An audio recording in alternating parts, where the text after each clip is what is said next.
La teoría de evolución de especies de Charles Darwin.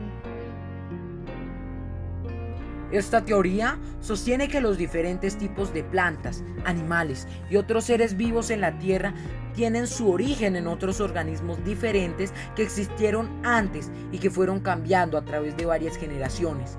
Por lo general, se considera a Charles Darwin como el padre de esta teoría. Contrariamente a la creencia popular, Darwin no fue el primero en proponer que las especies evolucionan. La idea de que las poblaciones de animales cambian con el tiempo, por ejemplo, que las jirafas de hoy tienen el cuello más largo que sus antepasados lejanos, se discutió mucho en el siglo XIX. La hipótesis darwiniana apareció por primera vez en el año 1859 en un libro llamado El origen de las especies. Desde entonces, esta teoría ha seguido creciendo y se ha convertido en uno de los pilares fundamentales de los estudios en biología. La idea es que los animales de una especie compiten entre sí por comida, refugio y por la capacidad de reproducirse. Solo los más aptos, es decir, aquellos que se adaptan mejor a su entorno, lograrán reproducirse, por lo que sus rasgos se transmitirán a la próxima generación y se volverán más comunes. Entonces, si tener un cuello largo es útil para las jirafas, a lo largo de generaciones las jirafas con cuellos más largos proliferarán hasta alcanzar la longitud óptima del cuello. Darwin expuso esto en su obra de 1859 sobre el origen de las especies. La evolución nos dice que las especies aparentemente distintas son parientes lejanos, ambos descendientes de un único ancestro compartido. Por ejemplo, nuestros parientes vivos más cercanos son los chimpancés. El antepasado común que compartimos vivió hace al menos 7 millones de años.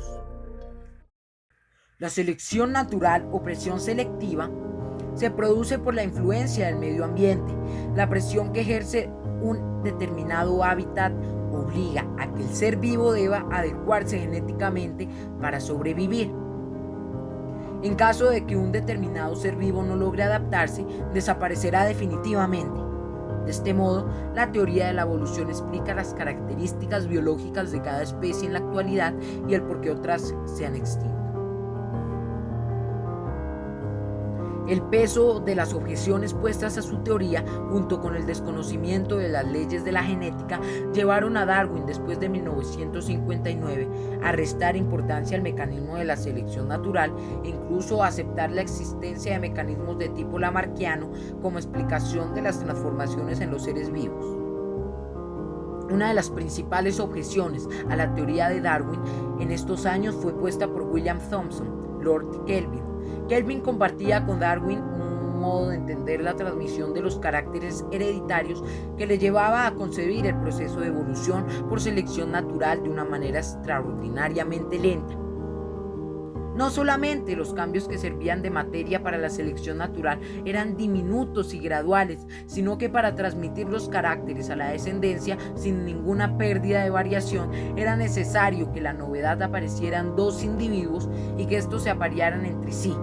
La probabilidad de que ocurrieran las cosas de esta manera era tan pequeña que para poder explicar la evolución y variedad de la vida en la Tierra, tal como se presenta en nuestra experiencia, era necesario que el proceso hubiera durado billones de años.